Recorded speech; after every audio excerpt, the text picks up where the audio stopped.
आसांसि जीर्णानि यथा विहार नवानि गृहाति नरोपुराणि तथा शरीरानि विहाय जीर्णा नन्यानि सयाति नवानि दे।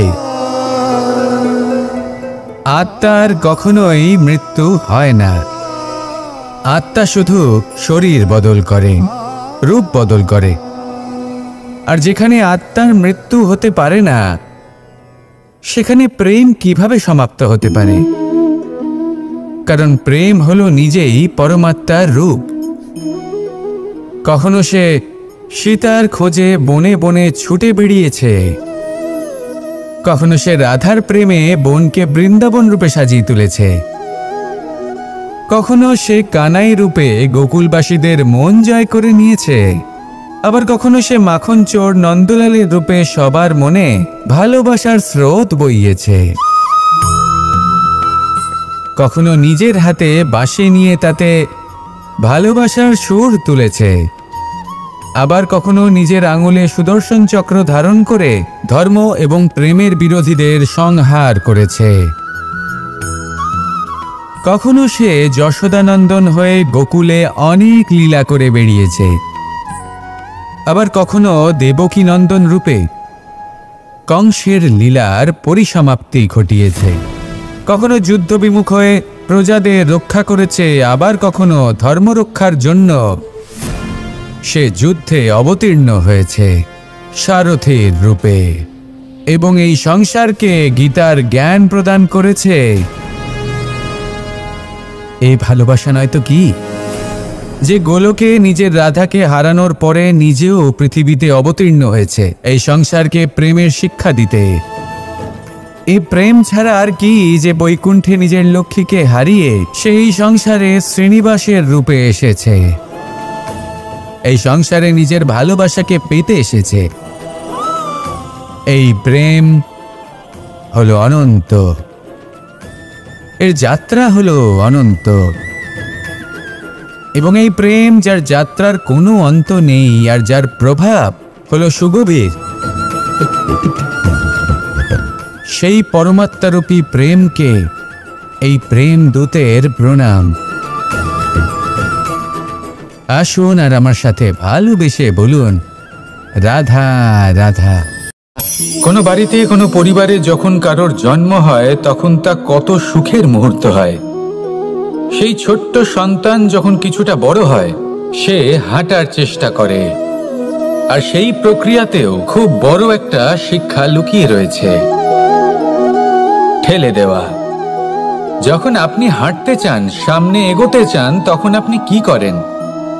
নিজের পায়ের তলার যে মাটি তাকে আপনি পেছনে ঠেলে দেন। ব্যাস, এই একই জিনিস তো জীবনেও শিখতে হবে। এবার যদি আপনি জ্ঞানের পথে অগ্রসর হতে চান তাহলে অজ্ঞানতাকে পেছনে সরিয়ে দিতে হবে। যদি আপনি প্রকাশের দিকে এগোতে চান তাহলে অন্ধকারকে পেছনে সরিয়ে দিতে হবে। যদি আপনি ভবিষ্যতে সফল হতে চান তাহলে অতীতের যে অসফলতাগুলিকে পেছনে সরিয়ে দিতে হবে। যে জল বইতে বইতে থেমে যায় তাকে আমরা নালা বলে থাকি, তার থেকে দুর্গন্ধ বের হয়, কিন্তু যে জল বইতেই থাকে তাকেই আমরা পবিত্র জল বলি। তাহলে আপনিও কর্ম করতে থাকুন, কখনো থামবেন না, আর আমার সাথে ভালোবেসে বলুন রাধা রাধা। কখনো কখনো আমাদের জীবনে দুঃখ আসে এবং তার কারণ হলো সন্দেহ। মানুষ আমাদের উপর সন্দেহ করে, আমাদের কর্ম নিয়ে, আমাদের মানসিকতা নিয়ে, আমাদের কথা নিয়ে, আমাদের চরিত্র নিয়ে। কখনো কখনো আমরা শুভ উদ্দেশ্য নিয়ে কারোর মঙ্গল কামনা করি, তার জন্য কোনো ভালো কর্ম করি, এবং সেই ব্যক্তি আমাদের বন্ধুত্ব নিয়েই, আমাদের সম্পর্ক নিয়ে, আমাদের সততা নিয়ে প্রশ্ন করতে থাকে, আমাদের সন্দেহ করে। তখন আমাদের দুঃখ হয়, কিন্তু এটা হওয়া উচিত নয়। কারণ যখনই কোনো ব্যক্তি আপনাকে সন্দেহ করছে তাতে আপনারই মূল্য বৃদ্ধি পাচ্ছে। এবার আপনি বলবেন এ কি করে সম্ভব হতে পারে? একটা কথা বলুন, আপনি কখনো শুনেছেন যে কয়লার শুদ্ধতার পরিমাপ করা হচ্ছে? শোনেননি, কারণ এমনটা কখনো হয়ই না। শুদ্ধতার পরখ শুধুমাত্র সোনার ক্ষেত্রে করা হয়। শুধুই তার শুদ্ধতা নিয়ে সন্দেহ প্রকাশ করা হয়।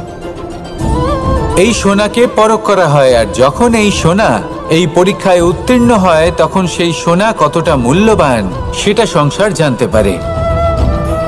সেই রকমই এই সংসার আপনাকেও পরখ করবে।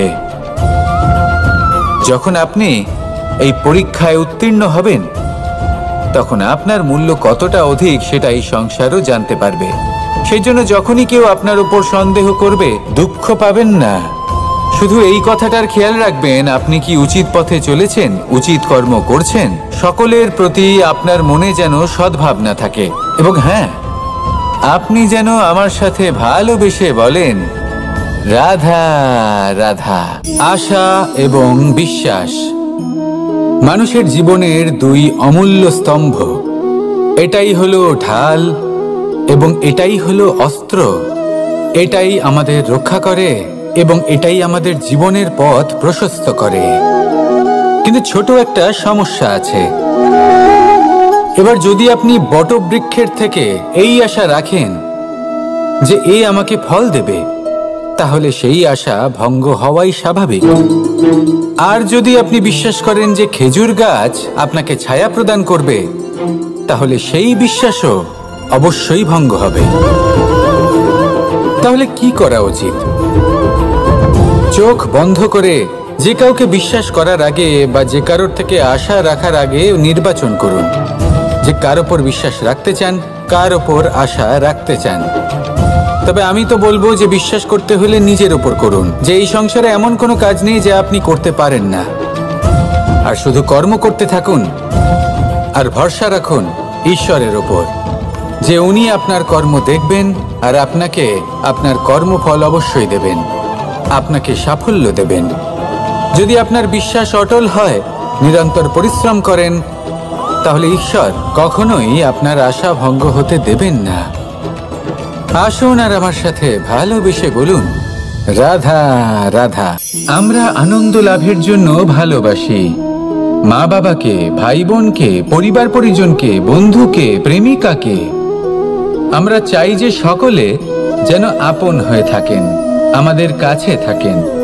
কিন্তু মানুষের একটা প্রবৃত্তি আছে যে তিনি যা লাভ করে ফেলেন তার মূল্য তিনি বুঝতেই পারেন না। যদি আপনার বাড়ির কাছে একটা মিষ্টি জলের সরোবর থাকে বা সুন্দর নদী থাকে, তাহলে জলের গুরুত্বটা কি আপনি তা বুঝতেই পারবেন না। সেইখানে আপনি যদি কোনো একটা মরুভূমিতে যান, আপনি অনুভব করতে পারবেন যে এক একটা ফোঁটা জলের কি গুরুত্ব, তার মূল্য কি। সুখের মুহূর্তে যদি আপনজনদের মনে রাখেন, তবে দুঃখের মুহূর্ত নিজে থেকেই দূরে সরে যাবে। ভালোবাসা এবং তার সাথে স্মরণ করা, এটাই তো হলো জীবনের এবং ভালোবাসার আসল মূল্য।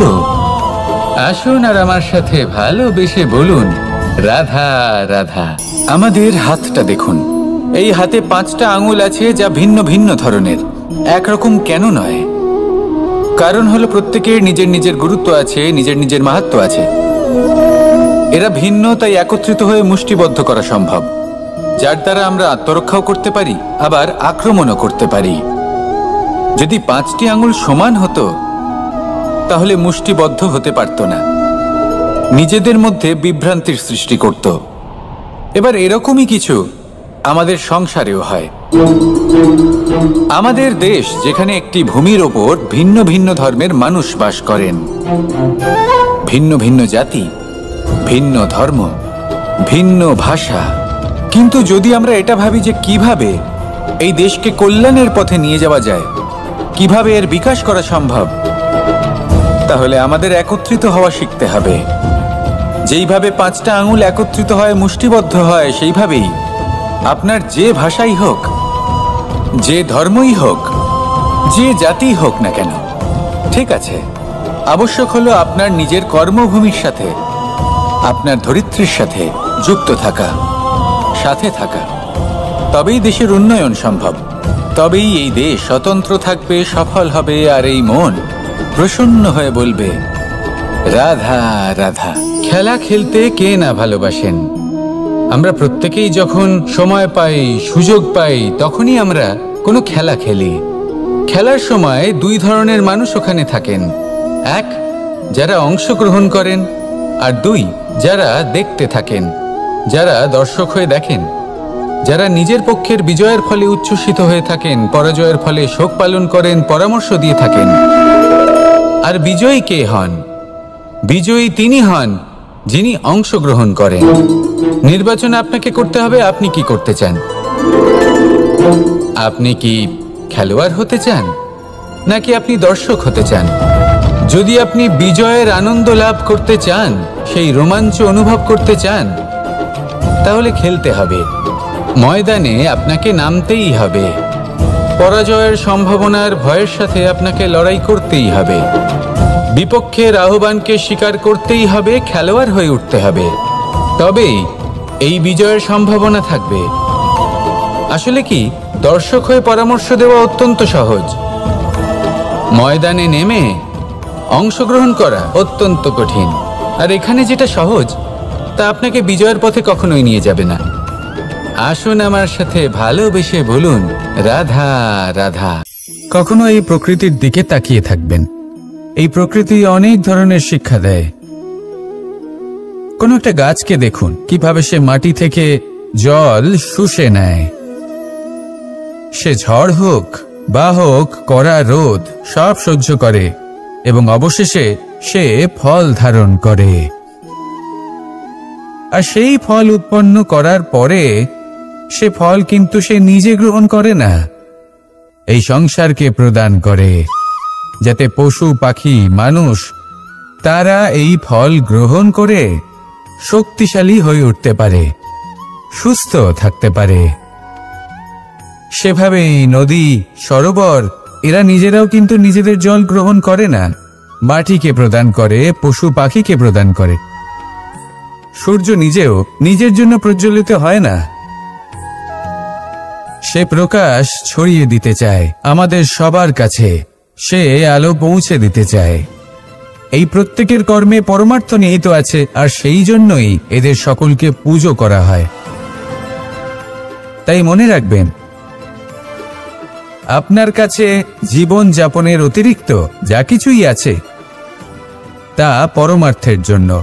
তাহলে তার সদ্ব্যবহার করুন আর আমার সাথে ভালোবেসে বলুন, রাধা রাধা। পরিবর্তন, এটা হলো সৃষ্টির অমূল্য নিয়ম। এই সংসারে সবকিছু সময়ান্তরে পরিবর্তিত হয়, এই সময়ও পরিবর্তিত হয়। পরিবর্তন চিরকাল হয়ে এসেছে আর চিরকাল হতে থাকবে। কিন্তু এবার আমরা সেই পরিবর্তন কিভাবে লাভ করব, যেটা আমাদের প্রয়োজন, যেটা আমরা চাই? আমরা জীবনে বিকাশ চাই। এই বিকাশ কিভাবে লাভ করতে পারি? এই প্রকৃতি কিন্তু আমাদের অত্যন্ত উত্তম উদাহরণ দিয়ে বুঝিয়েছে। একটি বিন্দুর উদাহরণ দিয়েছে, যা ভবিষ্যতে একটা বিশাল নদীর আকার ধারণ করে। এটা কিভাবে হয়? মেঘ থেকে একটি বিন্দু ঝরে পড়ে সেই পর্বতের ওপর যেখানে হিম আছে। সেই হিমের সংস্পর্শে আসা মাত্র সেই বিন্দুর সাথে আরো বেশ কিছু বিন্দু যুক্ত হয়। তারপর তারা অগ্রসর হয়, আরো কিছু বিন্দু যুক্ত হয়, আস্তে আস্তে একটা ক্ষীণ ধারার রূপ ধারণ করে এবং সেটাই ভবিষ্যতে আরো এগোতে থাকে। অনেকটা যাওয়ার পর যখন অনেক সংখ্যক বিন্দু একসাথে যুক্ত হয়, তখন সেটা বিশাল নদীর আকার ধারণ করে। এবার আমরা মানুষ বলে আমাদের সাথে এই নিয়মের অন্যথা হয় তা নয়। আমরাও এই প্রকৃতির অংশ, আমাদের ক্ষেত্রেও একই নিয়ম প্রযোজ্য। যখন পরিশ্রম করে অনেক সংখ্যক বিন্দু আমরা একত্রিত করব, তখনই পরিবর্তনের নদী প্রবাহিত হবে। প্রয়োজন হলো নিরন্তর পরিশ্রম করা এবং ধৈর্য ধরা। এটা করতে থাকুন, জীবনে সবকিছু লাভ করতে পারবেন। কারণ প্রকৃতি আমাদের এটাই শিখিয়েছে, আর আমরা এই ব্রহ্মরই একটি অংশ, যার দ্বারা এই ব্রহ্মাণ্ড নির্মিত। আসুন আমার সাথে ভালোবেসে বলুন, রাধা রাধা। প্রত্যেক মানুষ নিজের জীবনে দুঃখ অনুভব করেন। প্রত্যেকের দুঃখ আলাদা হতে পারে। কারোর মনে এই দুঃখ থাকে যে সে তার বাবা মায়ের সব ইচ্ছে পূরণ করতে পারেননি। কেউ এটা ভেবে দুঃখ পান যে সে চিরকাল সদাচার করেছেন, সৎকর্ম করেছেন, কিন্তু তাও তাকে দুরাচারী বলে মনে করা হয়। কেউ এটা ভেবেও দুঃখ পান যে তার সামনে যে ব্যক্তি রয়েছেন তার চোখে তিনি শত্রু হয়ে উঠেছেন বা দুষ্ট হয়ে উঠেছেন, যেখানে তিনি হয়তো কোনো অনুচিত কাজই করেননি। এবার এই সমস্ত বিষয় নিয়ে ভেবে নিজের ব্যক্তিত্ব নিয়ে সন্দেহ প্রকাশ করবেন না। যদি নিজের ব্যক্তিত্ব নিয়ে কোনো সন্দেহ থেকে থাকে, তাহলে কর্ম সংক্রান্ত প্রশ্ন করুন যে আপনি যা করেছেন তাতে কি উচিত ছিল, কি অনুচিত ছিল। যেটা প্রয়োজন সেটা এটা বোঝার যে আপনার অন্তর্মন, আপনার বিবেক আপনাকে কি বলছে, আর আপনার অন্তর্মন আর আপনার বিবেক আপনাকে যেটা করতে বলবে শুধু সেটাই করুন। আর তারপরে এই সংসার কি বলবে, কি ভাববে সেসব নিয়ে ভাবতে যাবেন না, কারণ এই সংসার তো ঈশ্বরকেও প্রশ্ন করে থাকে, ঈশ্বরকেও দোষী মনে করে। কখনো কখনো যখন কোনো ঘটনা মানুষের ইচ্ছা অনুযায়ী ঘটে না, তখন মানুষ এটা বলে যে হে ঈশ্বর, আপনি আমার পাশে থাকলেন না, আপনি বড়ই কঠোর, এটা আপনার দোষ। যেখানে বেশিরভাগ সময় হয়তো সে নিজেই নিজের কর্মফল ভোগ করছে, আর কখনো কখনো ঈশ্বর হয়তো তার জন্য আরো ভালো কোনো পরিকল্পনা করে রেখেছেন, কিন্তু মানুষ সেটা বুঝতে পারে না। তাই দিনের শেষে যেটা প্রয়োজন সেটা হলো নিজের মনের কথা বুঝতে হবে। আপনার বিবেক কি বলছে শুধু সেটাই করুন, আর সামনে এগোতে থাকুন। আমার সাথে ভালোবেসে বলুন রাধা রাধা। পাশা নামক এই খেলাটি আপনারা নিশ্চয়ই খেলেছেন, না খেলে থাকলে দেখেছেন, আর যদি দেখেও না থাকেন তাহলে নিশ্চিত রূপে শুনেছেন। মহাভারতের এই মহাযুদ্ধ কোথাও না কোথাও এই পাশা নামক খেলার কারণে হয়েছিল। পাশার এই বিচিত্র খেলা, দান, এইসবের কারণে কেউ নিজের মাথায় রাজ মুকুট পরিধান করেছিলেন, আবার সেখানে পরাজিত হওয়ার জন্য কাউকে বনবাস ভোগ করতে হয়েছিল। কিন্তু এই খেলা সমাপ্ত হওয়ার পরে সমস্ত ঘটি আর এই পাশার ছক একই পুটলিতে স্থান পেল। এটাই হলো আমাদের জীবন। এই সংসারে আমরা জয় পরাজয়ের বিষয়ে এতটাই ভাবি, এত চিন্তা করি যে এই জীবনের খেলার আনন্দটাই উপভোগ করতে পারি না। আর অবশেষে কি হয়? কেউ জয়ী হন, কেউ পরাজিত হন, কিন্তু দুজনেই একই স্থানে পৌঁছে যান। প্রত্যেক ব্যক্তি মৃত্যুর পরে একটি নির্দিষ্ট স্থানেই পৌঁছতে বাধ্য, কিন্তু ততক্ষণ এই জীবন, এই খেলা, তার আনন্দ উপভোগ করুন। এই সংসারে সেই ব্যক্তি শ্রেষ্ঠ স্থানে পৌঁছতে পেরেছেন যিনি এই সংসারকে প্রকাশ প্রদান করেছেন, যিনি কখনো জয় পরাজয় এ বিষয়ে ভাবেননি, শুধু এই জীবনের খেলার আনন্দ উপভোগ করেছেন। এটাই আপনিও করুন, আর আমার সাথে ভালোবেসে বলুন রাধা রাধা। আমরা সকলে সামাজিক জীব। মানুষের সাথে দেখা সাক্ষাৎ করা এটা চিরকালই চলতে থাকে। আমরা কখনো কাউকে উপহার দিই, আবার কখনো কেউ আমাদের উপহার দেয়। কখনো কি এমন হয়েছে যে আপনি কাউকে একটা উপহার দিয়েছেন, কিছু সময় পরে বা কিছু মাস পরে সেই উপহারই ঘুরে ফিরে আপনার কাছেই এসেছে, অর্থাৎ সেই বস্তুটাই আপনার কাছে আবার ফিরে এলো? এরকম হয়। ছেলেবেলায় একদিন একজনের বিবাহ ছিল, তখন মা তাকে একটা উপহার দিতে চাইছিলেন, তাই তিনি একটা পোশাক বানালেন আর সেটাকে সুসজ্জিত করছিলেন। আমি দেখলাম আর জিজ্ঞেস করলাম যে মা, এই পোশাক এত সুসজ্জিত করার কি আছে? তখন মা বললেন যে কানাই, কখনো কাউকে এমনই উপহার দেবে, এমন প্রকারে দেবে যে সেটা যদি আবার ঘুরে ফিরে তোমার কাছে ফিরে আসে তাহলে যেন তোমার খারাপ না লাগে। এটাই কিন্তু হয় আমাদের ব্যবহারের সাথে, কর্মের সাথেও এবং আমাদের কথার সাথেও। তেমনই আচরণ করবেন যে আচরণ আপনি সহ্য করতে পারবেন। যদি মুখ থেকে কটু কথা বেরোতে থাকে তখন নিজেকে সংযত করে নিন। সেই শব্দের প্রয়োগ করুন যেটা আপনি তার বদলে শুনতে চাইবেন এবং আপনার দুঃখও হবে না, কারণ আপনার কর্ম এমন একটা উপহার যেটা আবার ঘুরে ফিরে ফলস্বরূপ আপনার কাছেই আসবে। সেই জন্য নিজের আচরণ শুভ করুন, নিজের মানসিকতা শুভ করুন, নিজের মুখ থেকে মধুর বাণী নিঃসৃত করুন, আর এইভাবে মধুরভাবে বলুন, রাধা রাধা। এই সংসারে একটা শব্দ আছে যার বিষয়ে মানুষ অত্যাধিক চিন্তা ভাবনা করে, আর সেই শব্দ হলো অস্তিত্ব, পরিচয়। প্রত্যেক ব্যক্তি এই সংসারে নিজের অস্তিত্ব গড়তে চায়, আর ছোট থেকে এটাই হয়। যখন আমরা শ্রেণীকক্ষে যাই, পড়তে যাই, তখন আমরা এটাই ভাবি যে আমরা নিজেদের অস্তিত্ব গড়ব, সুনাম অর্জন করব। সকল ব্যক্তি যাতে এটাই বলে যে এই হলো সর্বশ্রেষ্ঠ ছাত্র, আর এটাই আমাদের পরিচয়। কার্যক্ষেত্রেও আমরা ঠিক এটাই চেষ্টা করি, পরিশ্রম করতে থাকি এবং ভবিষ্যতে গিয়ে আমরা নিজেদের পরিচয় খুঁজে পাই। পরিচয়ের সাথে সাফল্য আসে, আর সাফল্যের সাথে আসে অস্তিত্ব।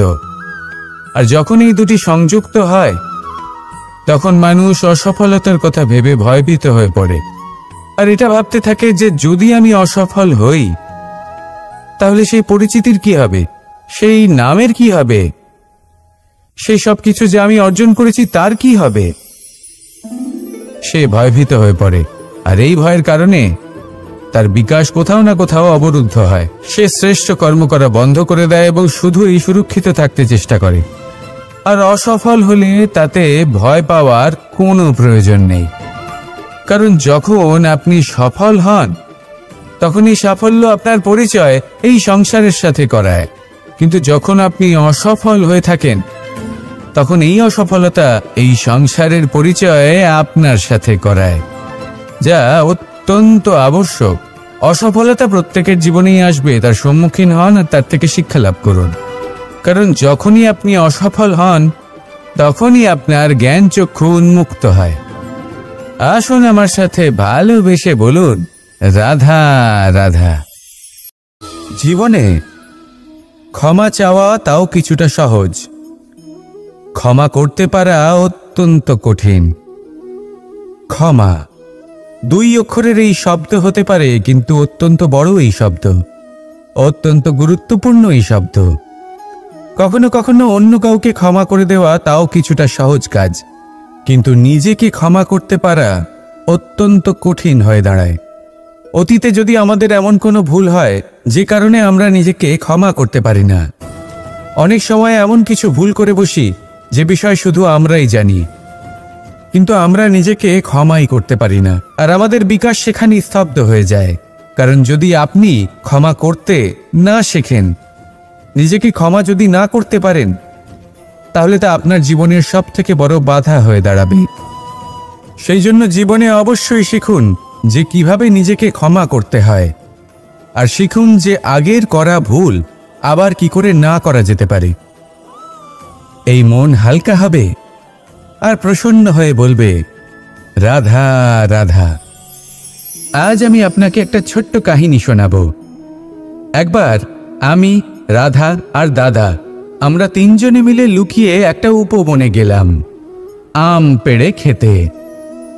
অনেক পরিশ্রম করে আমরা ওখানে পৌঁছলাম, আর আমরা আশ্চর্যচকিত হয়ে গেলাম এটা দেখে যে এবার তো আম পাকেইনি। এবার দাদা কি করলেন, একটা আম পাড়লেন আর সেটা চাখলেন, আর উনি নিরাশ হয়ে পড়লেন।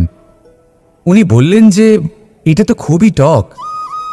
তারপর রাধা একটা আম পাড়ল আর সেটা চেখে দেখল, আর রাধা উৎসাহিত হয়ে পড়ল। আমি রাধাকে জিজ্ঞেস করলাম, কি হয়েছে, তুমি এত উৎসাহিত কেন? তখন রাধা বলল যে এবার এত বেশি টক আম হয়েছে যে এগুলো দিয়ে আমরা আচার বানাবো। তাহলে দাদা ওখান থেকে বেরিয়ে গেলেন নিরাশ হয়ে এবং খালি হাতে। রাধাও ওখান থেকে বেরিয়ে গেল কিন্তু উৎসাহিত হয়ে, আর অনেকগুলো কাঁচা আম সাথে নিয়ে। এর থেকে আমরা কি শিক্ষা পেতে পারি? যে প্রত্যেকটা স্থানে এমন কিছু রয়েছে যেখান থেকে আমরা কিছু একটা শিক্ষা লাভ করতে পারি, যা আমাদেরকে বিকাশের পথে নিয়ে যেতে পারে। এই শিক্ষা প্রত্যেক স্থানে আছে। সবকিছু আমাদের দৃষ্টিভঙ্গির উপর নির্ভর করছে। যখনই আমাদের জীবনে, আমাদের সম্পর্কে কোনো সমস্যা, কোনো বিপদ আসে, তখন বেশিরভাগ মানুষ সেই বিষয় নিয়ে দুঃখী হয়ে পড়েন। আর কিছু মানুষ এমনও থাকেন যারা শেষ পর্যন্ত তার সমাধান করেন, বিপদকে পরাজিত করেন, সম্পর্কগুলিকে আবার জুড়ে দেন। যদি আপনি সুখের খোঁজ করেন তাহলে আপনি সুখ অবশ্যই পাবেন, প্রসন্নতা অবশ্যই পাবেন। যদি আপনি দুঃখ খোঁজেন তাহলে দুঃখ অবশ্যই পাবেন। এবার আপনি কি খুঁজতে চান সেই চয়ন আপনারই। আসুন আর আমার সাথে ভালোবেসে বলুন, রাধা রাধা। মুঠো হাতের শক্তি বেশি, মুঠো খুললেই তা দুর্বল। তা এমন কি থাকা উচিত এই বন্ধ মুঠোয় যা লাখের সমান? মানসিকতা এবং স্বপ্ন। মানুষ জন্মগ্রহণ করে, তার মানসিকতা সময়ের সাথে উন্নত হয়। মানসিকতা অনুযায়ী সে স্বপ্ন দেখে, আর সেই স্বপ্ন সার্থক করতে সে পরিশ্রম করতে থাকে। কিন্তু খুব গুরুত্বপূর্ণ একটা কথা আছে যা আপনার মনে রাখা উচিত। আপনার এই মানসিকতা, আপনার এই স্বপ্ন, তা যেন আপনার নিয়ন্ত্রণে থাকে। আপনার বন্ধ মুঠোয় যেন এর লাগাম থাকে, আপনি যেন এর প্রভু হন। যদি তা হয় তবেই আপনি লাভবান হবেন। যদি এরা আপনাকে নিয়ন্ত্রণ করতে থাকে, যদি আপনার মুঠো খুলে যায়, না পথ আপনার নিয়ন্ত্রণে থাকবে, না মানসিকতা থাকবে, না স্বপ্ন নিয়ন্ত্রণে থাকবে। আর যদি তাই হয় তাহলে আপনি আপনার ভবিষ্যৎ নষ্ট করে ফেলবেন। তাই নিয়ন্ত্রণ করতে শিখুন নিজের বিচার বুদ্ধি, নিজের মানসিকতা, নিজের স্বপ্নকে। নিজের এই স্বপ্ন পূরণ করুন আর আমার সাথে ভালোবেসে বলুন, রাধা রাধা। যত শক্তিশালী এই মন, তত শক্তিশালী এই শরীরও। এই যে আমাদের শরীর, এটা আসলে কি? এ হলো একটা রথের মতো। আর একটা রথ ততক্ষণ চলতে পারবে না যতক্ষণ না তাকে কোনো সারথি চালাবে। এই মন হলো শরীরের সারথি। এবার ভাবুন, যদি এই সারথি শক্তিহীন হয়, দুর্বল হয়, তাহলে এই রথের কি হবে? এটা উচিত পথে চলতে পারবে না, উচিত গতিতে চলতে পারবে না, মন মতো স্থানে এটা পৌঁছতেও পারবে না। সেই জন্য মনের শক্তি অত্যন্ত প্রয়োজনীয়। এবার মনের শক্তি আমরা কোথা থেকে লাভ করি? দৃঢ়তার শক্তি থেকে। এবার এই শক্তি আমরা কিভাবে বাড়াতে পারি? আমরা প্রতিদিন কিছু নতুন স্থির করি, কিছু ছোট কিছু বড়। আর যেই আমরা নতুন কিছু পূর্ণ করি, আমাদের মনের শক্তি বেড়ে যায়। আর যদি পূর্ণ না করতে পারি, মনের শক্তি কমে যায়। একটা দেওয়ালের মতো ছোট ছোট ছোট ছোট শিলা আমরা একটার পর একটা স্থাপন করে একটা দেওয়াল তৈরি করি। এতগুলো পাথর যখন একত্রিত হয়ে যায়, তখন এমন এক দেওয়াল তৈরি হয় যাকে ভাঙা প্রায় অসম্ভব হয়ে দাঁড়ায়। সেরকমই হয় মন এবং দৃঢ়তা। ছোট ছোট কাজ করে নিজের লক্ষ্য পূর্ণ করুন। এই লক্ষ্য যদি পূর্ণ হয় তবে মনের শক্তি বাড়বে। কিছুটা এইভাবে যে যত বড়ই বিপদ আসুক না কেন, সেই বিপদ নিজে হার মেনে নেবে, কিন্তু আপনার মন ততটাই শক্তিশালী থাকবে। তাই মনের শক্তি বাড়াতে থাকুন, যাতে আপনি উচিত পথে চলতে পারেন, উচিত গতিতে চলেন আর মনোবাঞ্ছিত স্থানে পৌঁছতে পারেন। তবেই এই মন প্রসন্ন হয়ে বলবে, রাধা রাধা। মানুষ সবসময় চায় যে তার জীবনে যেন কখনো কোনো সমস্যাই না আসে। সে চায় তার জীবন যেন শুধুমাত্র শান্তি এবং সুখের দ্বারা পূর্ণ থাকে। কিন্তু এই চাহিদা অনুচিত কিছু নয়। আমরা সবাই এটাই চাই যে জীবনে সুখ থাক, শান্তি থাক।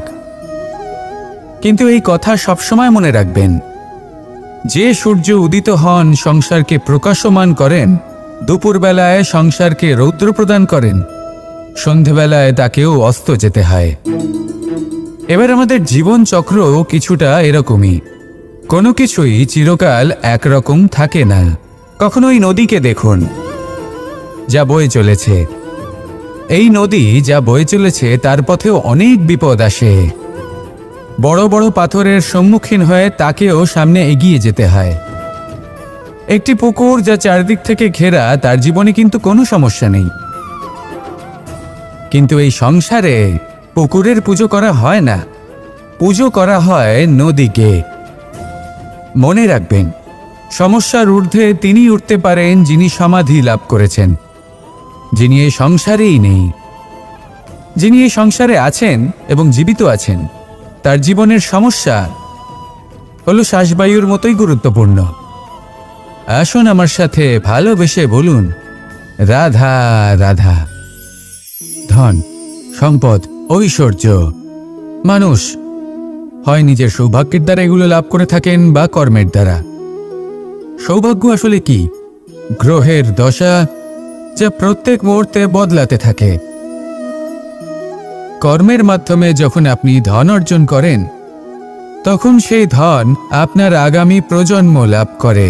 সেটা হয় সে ভোগ করে বা তার জন্য তার ভোগান্তি হয়। আর এটা নির্ভর করছে আপনার কর্মের ওপরে। কি কর্ম করেছেন আপনি সেই ধনকে লাভ করার জন্য? যদি আপনি সৎ পথে চলেন, নিষ্ঠা ভরে আপনি কর্ম করে থাকেন এবং তার ফলে আপনি ধন অর্জন করে থাকেন, তাহলে আপনার আগামী প্রজন্ম সেটা ভোগ করবে, সেটা প্রয়োগ করবে নিজের বিকাশের জন্য। কিন্তু যদি আপনি কুকর্ম করে থাকেন, কোনো রকম ছলনা করে থাকেন এই ধন লাভ করার জন্য, তাহলে 100% আপনার আগামী প্রজন্মকে এর জন্য ভুগতেই হবে। তাহলে আপনি কি চাইবেন? যে আপনার আগামী প্রজন্ম সুখ ভোগ করবে, নাকি আপনার কুকর্মের পরিণাম ভোগ করবে? নির্বাচন আপনারই। আসুন আমার সাথে ভালোবেসে বলুন রাধা রাধা। এই সংসারে যখনই কোনো সমস্যা আসে, তখন আমরা আমাদের সবথেকে বড় সম্বলের কাছে আশ্রয় খুঁজি, তা হলো আমাদের বিশ্বাস। এবার প্রশ্ন হলো এটাই যে এই বিশ্বাস কার উপর করা যেতে পারে? পরিবারের উপর, বন্ধুর উপর, নাকি তাদের উপর বিশ্বাস করা উচিত যাদেরকে আমরা কখনো সঙ্গ দিয়েছি? দেখুন, এই সংসারে বিপদের সম্মুখীন হলে কি আপনাকে সাহায্য করবে সেটা নির্বাচন করা আপনার হাতে নেই। সেটা সেই সকল ব্যক্তির উপর নির্ভরশীল যে তারা আপনাকে সাহায্য করবে নাকি করবে না। অর্থাৎ যখনই কোনো বিপদ আসে, সর্বপ্রথম তার সম্মুখীন আমাদের নিজেকেই হতে হয়, আর তার জন্য প্রস্তুত থাকা প্রয়োজনীয়। সেই শক্তি, সেই সাহস অর্জন করা প্রয়োজনীয়। দেখুন, যখনই অন্ধকার আসে তখন সবার আগে কি আপনাকে ত্যাগ করে চলে যায়? আপনার নিজেরই ছায়া। এই অন্ধকারের সম্মুখীন হতে হয় অন্তরের প্রদীপের দ্বারা, অন্তরের আত্মা দ্বারা। তবেই আপনি অন্ধকারের ওপর জয় লাভ করতে পারবেন। সেই জন্য যে বিপদই আসুক না কেন, নিজেকে তার জন্য প্রস্তুত রাখা উচিত। সেই সাহস নিয়ে আসুন। এমন কোনো বিপদ নেই যা আপনাকে ভেঙে দিতে পারে। আসুন আমার সাথে ভালোবেসে বলুন রাধা রাধা। পাষাণ সে জীর্ণানি যথা বিহার, নবানি গ্রহাতি নরোপরানি, তথা শরীরানি বিহায় জীর্ণা, ননিয়ানি সয়াতি নবানি দে। আত্মার কখনোই মৃত্যু হয় না। আত্মা শুধু শরীর বদল করে, রূপ বদল করে। আর যেখানে আত্মার মৃত্যু হতে পারে না, সেখানে প্রেম কিভাবে সমাপ্ত হতে পারে? কারণ প্রেম হলো নিজেই পরমাত্মার রূপ। কখনো সে সীতার খোঁজে বনে বনে ছুটে বেরিয়েছে, কখনো সে রাধার প্রেমে বনকে বৃন্দাবন রূপে সাজিয়ে তুলেছে, কখনো সে কানাই রূপে গোকুলবাসীদের মন জয় করে নিয়েছে, আবার কখনো সে মাখন চোর নন্দলালের রূপে সবার মনে ভালোবাসার স্রোত বইয়েছে। কখনো নিজের হাতে বাঁশি নিয়ে তাতে ভালোবাসার সুর তুলেছে, আবার কখনো নিজের আঙুলে সুদর্শন চক্র ধারণ করে ধর্ম এবং প্রেমের বিরোধীদের সংহার করেছে। কখনো সে যশোদানন্দন হয়ে গোকুলে অনেক লীলা করে বেরিয়েছে, আবার কখনো দেবকী নন্দন রূপে কংসের লীলার পরিসমাপ্তি ঘটিয়েছে। কখনো যুদ্ধ বিমুখ হয়ে প্রজাদের রক্ষা করেছে, আবার কখনো ধর্ম রক্ষার জন্য সে যুদ্ধে অবতীর্ণ হয়েছে সারথীর রূপে, এবং এই সংসারকে গীতার জ্ঞান প্রদান করেছে। এই ভালোবাসা নয় তো কি? যে গোলকে নিজের রাধাকে হারানোর পরে নিজেও পৃথিবীতে অবতীর্ণ হয়েছে এই সংসারকে প্রেমের শিক্ষা দিতে। এই প্রেম ছাড়া আর কি যে বৈকুণ্ঠে নিজের লক্ষ্মীকে হারিয়ে সেই সংসারে শ্রীনিবাসের রূপে এসেছে। এই সংসারে নিজের ভালোবাসাকে পেতে এসেছে। এই প্রেম হলো অনন্ত, এর যাত্রা হলো অনন্ত, এবং এই প্রেম যার যাত্রার কোনো অন্ত নেই আর যার প্রভাব হলো সুগভীর, সেই পরমাত্মারূপী প্রেমকে এই প্রেম দূতের প্রণাম। আসুন আর আমার সাথে ভালোবেসে বলুন, রাধা রাধা। কোনো বাড়িতে কোনো পরিবারে যখন কারোর জন্ম হয় তখন তা কত সুখের মুহূর্ত হয়।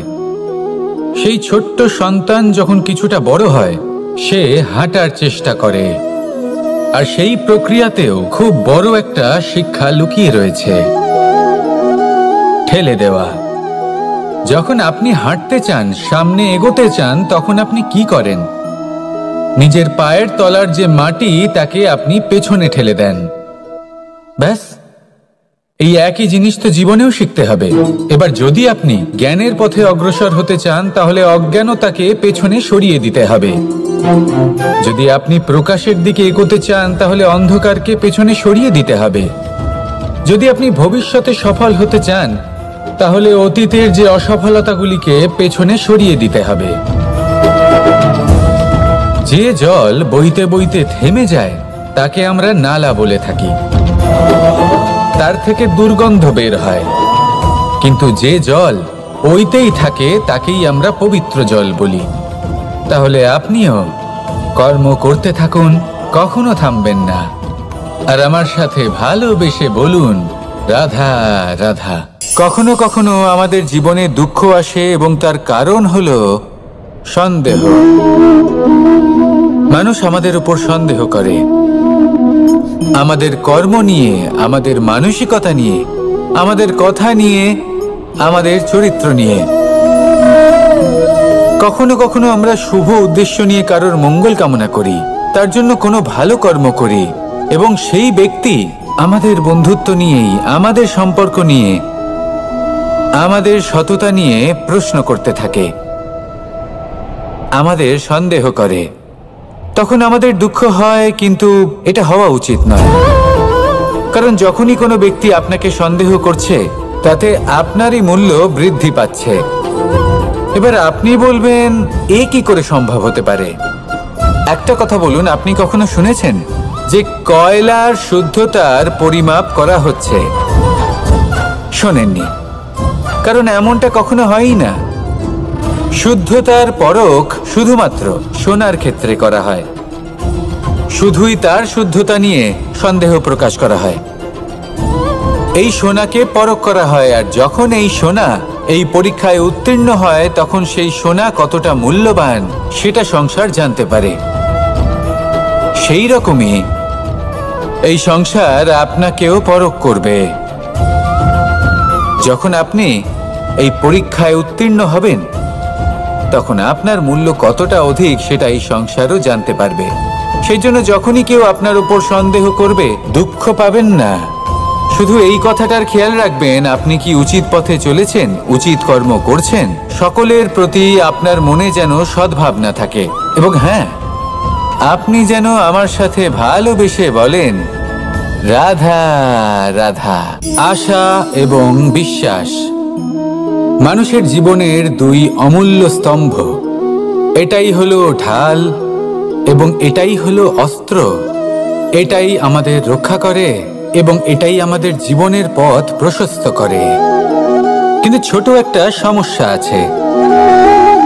এবার যদি আপনি বটবৃক্ষের থেকে এই আশা রাখেন যে এ আমাকে ফল দেবে,